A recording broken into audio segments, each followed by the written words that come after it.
Ako po si Baby Linda Esguera, tubong taga Taytay Rizal.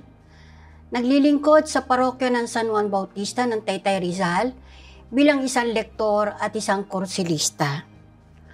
Ang natatandaan ko po, nung bata pa po ako, madalas po akong isama ng nanay ko dito sa Birhen ng Antipolo para magsimba tuwing Mayo at makipagprosesyon. Dahil sa aking kabataan, ang akala ko ay pasyal, kaya ako ay masayang sumasama sa kanya. Pagkatapos namin magsimba, ay namimili kami ng mga pasalubong, kagaya ng kasoy, kalamay, suman at mangga. At dito rin niya ako binibili ng mga laruan tulad ng palayok at ng manika na gawa sa paper mache. Subalit hindi ko po nakaugalian o nakagawian na magsimba sa Antipolo. Lumaki po ako, nakapagtapos ng pag-aaral at nakapag-asawa, nagkaroon ng pamilya. Hindi ko po talaga nakagawian ang magsimba dito. Nagsisimba lang po ako sa Antipolo kapag mayroon lang pong pagkakataon at may okasyon. Taong 2014 po, nagdalang tao po yung isa kong anak na babae. Subalit naging masela ng kanyang pagbubuntis at kailangan pa niyang tumigil sa pagtatrabaho, napilitan siyang mag-resign. Sobra po ang pag-aalala ko sa aking anak na yon. At nagkataon naman pong nagkausap kami ng aking ate na kasalukuyang siya ay nasa Amerika noon. At siya po ang nagsabi sa akin na ipagnobena mo sa Antipolo, simulan mo ngayong Mayo. Totoo naman pong sinunod ko ang kanyang payo sa akin. Nagsimula po ako ng May 1 at yung unang araw ng Martes ng Mayo hanggang unang Martes ng Hulyo ay tinapos ko po ito. Nakikipagprosesyon din po ako at talagang dibdiban po ang aking pananalangin at paghingi ng tulong sa mahal na Birhen. Marami po akong hiniling sa kanya. Sabi ko, sana po makaraos ng pagbubuntis ang aking anak, sana po ay maging maayos naman po, pati po hanggang sa kanyang panganak, maging normal. At hiniling ko din po na sana po lalaki, marami pa po akong hiniling sa kanya para po sa ikagaganda at ikaayos ng pagdadalang tao ng aking anak. Laking tuwa ko po dahil nang ipanganak po yung aking apo ay ka-birthday ko pa po. Biro nyo po yun. Ang laking regalo, tuwan-tuwa po ako dahil iniregalo ni Mama Mary sa akin at talagang napatunayan kong dininig ang aking mga panalangin at hindi ako binigo ng mahal na Birhen.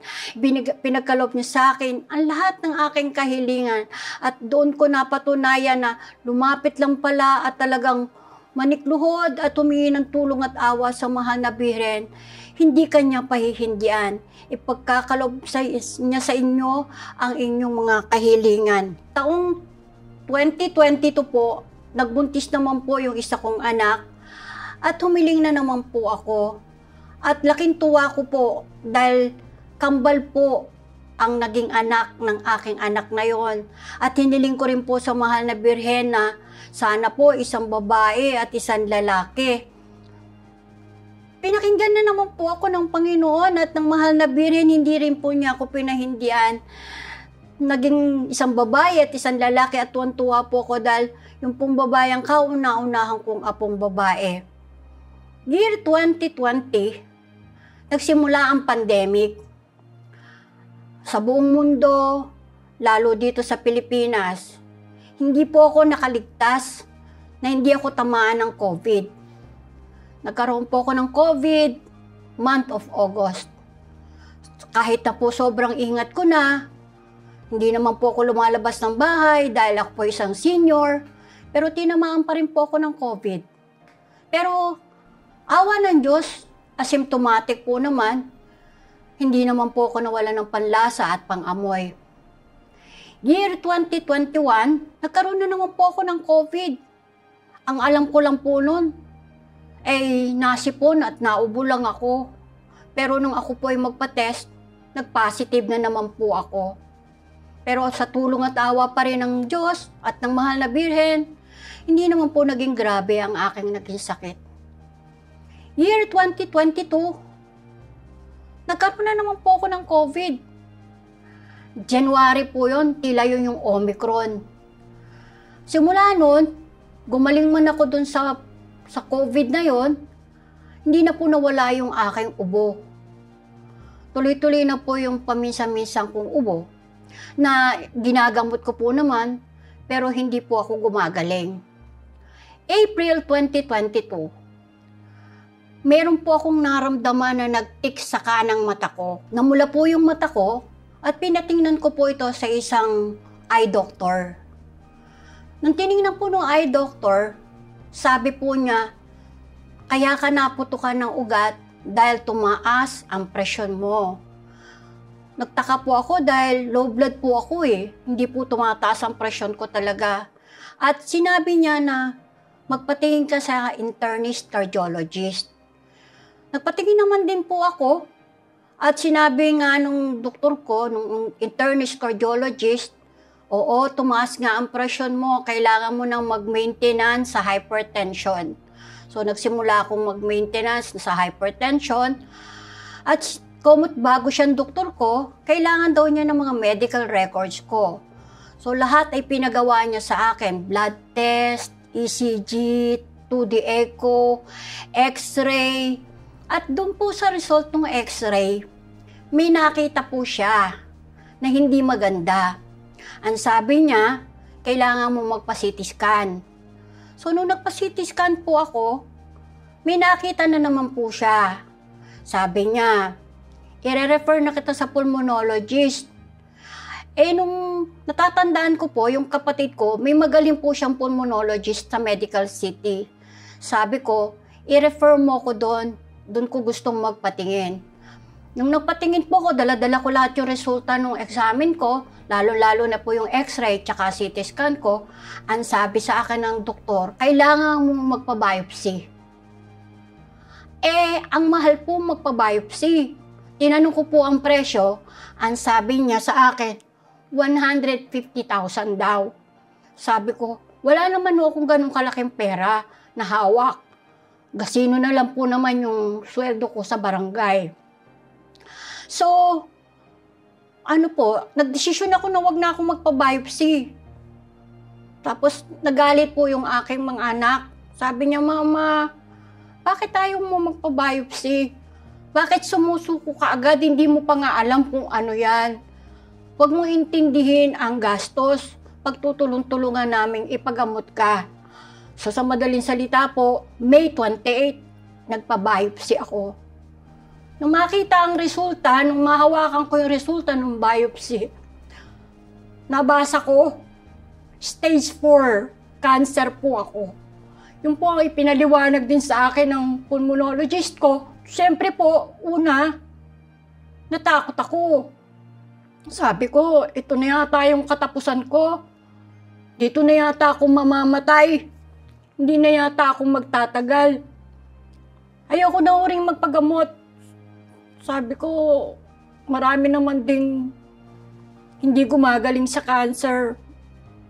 Pero dahil na rin po sa pakikiusap ng aking mga anak, kahit po labag sa kalooban ko, kahit ayoko nang magpagamot, pag nakikita ko ang mga anak ko ay umiiyak at nakikiusap sa akin na, Mama, kaming bahala, papagamot kita.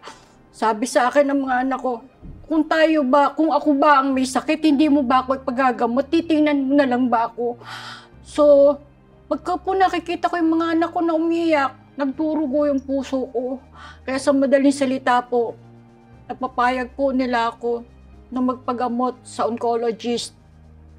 Nirefer po ako sa oncologist. Sabi po ng oncologist, kailangan ko daw po magpa-chemotherapy. Sabi ko, ito yung ayaw na ayaw ko. Ayokong makalbo.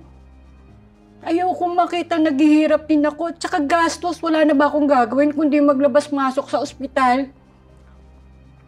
Ang sabi ng oncologist ko, mag-target treatment ako.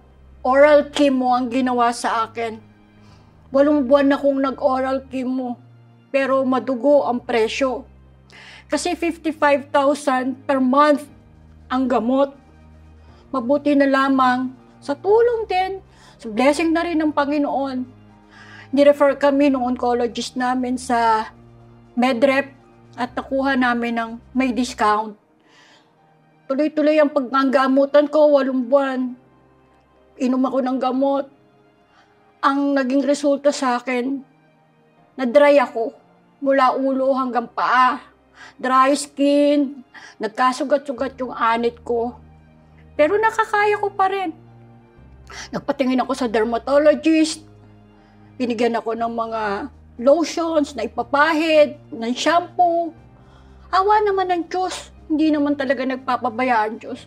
At talagang sa tulong at pagkakalinga at pagmamahal ng mahal na Birhen na akin laging pinagdadasalan, hindi niya ako pinababayaan. Siya palagi ang nakaagapay sa akin dahil siya ang ginawa ko talagang caregiver.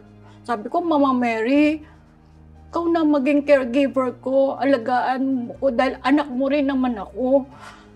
So, natapos ang 8 buwan, nung PET scan ko nung February, year 2023, lumiit yung bukol. Pero may tumubong 2. Sabi ng oncologist ko, siguro dapat na nating operahin. Naku, eto na naman. Milyon ang magagastos sa pag-oopera. Hindi basta-basta halaga ang magagastos sa pag-oopera ko sa baga. Pero ginawa ng paraan ng mga anak ko. February, nagpa-opera ako. Tinanggal ang bukol ko, pati na yung 2 tumubo pa. Awa naman Diyos. At sa tulong na rin ng mahal na ina, hindi niya ako pinababayaan.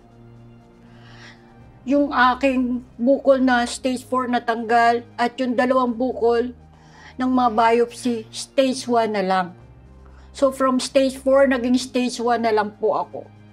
Malaking tulong yun sa akin dahil at least hindi na nasa bingit ng kamatayan ang buhay ko. Yung isa kong pa, wala na sa bingit ng kamatayan. Meron na akong gamutan. Kayang gamutin ang stage 1, wag lang ang stage 4.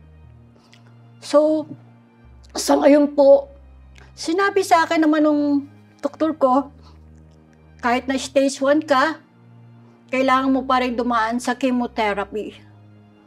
Sabi ko, hindi rin pala ako makakaligtas sa chemotherapy. Sabi niya, kailangan mo 4 sessions ng chemotherapy.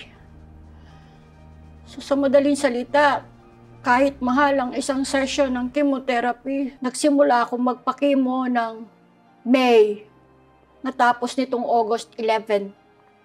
Every 4 weeks, nagpapakimo ako. At ngayon, sa mga sandaling ito, ay nagpapagaling na lang ako at nagpapalakas. Natapos na rin ang aking mga gamutan at ang susunod kong PET scan ay next month. Doon ko malalaman sa PET scan na yon kung cancer-free na ako. Yun ang isang hinihiling ko at ipinapanalangin na sana pagdating ng result ng PET scan ko next month ay cancer-free na ako. Ang masasabi ko lang, kahit na huli akong deboto, dahil noong panahon na ako, kahit na ako'y aktibo na sa aming simbahan, hindi po ako talaga deboto ni Mama Mary. Nagsimula nga lang yun nung ako ay nagsimba na dito. Hindi kinatatamaran ko nga po ang pagrurosaryo. Nakakahiya man aminin, pero hindi po ako nakapagrurosaryo nun. Ang gusto ko, sabi ko, ididiretso ko na lang ang aking panalangin sa Panginoon. Subalit, sa ipinakita sa aking pagmamahal at pagkalinga ng mahal na ina, dahil sa Kanya, dinidinig ang aking panalangin. At sa lahat din ng aking mga kaibigan, kamag-anak at kakilala na nilalapitan namin, wala kaming hinihiling, kundi ipanalangin niyo lang po ako, sama niyo ako sa panalangin, hindi po ako humihingi na ibang tulong. Talaga pong ang Panginoon ay hindi natutulog. God is good. Dahil mas pinakikinggan ng Diyos ang panalangin ng iba dahil hindi nagiging makasarili. Marami po talagang tumulong ng pananalangin sa akin. At tunay, ang pagpapala ng Panginoon ay pinadama niya sa akin. Ngayon po ay hindi naman po ako mukhang may sakit. Wala nga pong maniwala na may sakit po ako. Dahil sa itsura ko ito, tumaba pa nga po ako. At ang kagandahan pa po, hindi po ako nakalbo. Kaya ang masasabi ko lang, kahit late devotee ng Mama Mary, basta tinanggap mo na siya ay iyong ina, na siya ay magtutulong sa iyo, wala siyang pahihindian sa iyong mga kahilingan, ikaw ay kanyang kakalingain, mamahalin, aarugain at aagapayanan sa buhay mo dito.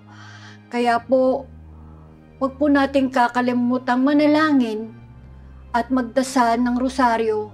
Mag-alay po tayo ng dasal at humingi ng tulong at awa sa ating mahal na ina, ang Birhen ng Antipolo, ang Reyna ng Kapayapaan at ng mabuting paglalakbay. Muli, ako po si Baby Linda Filoteo Esguera, deboto ng mahal na Birhen ng Antipolo, at ito ang aking kwento, Antipolo Pilgrimage.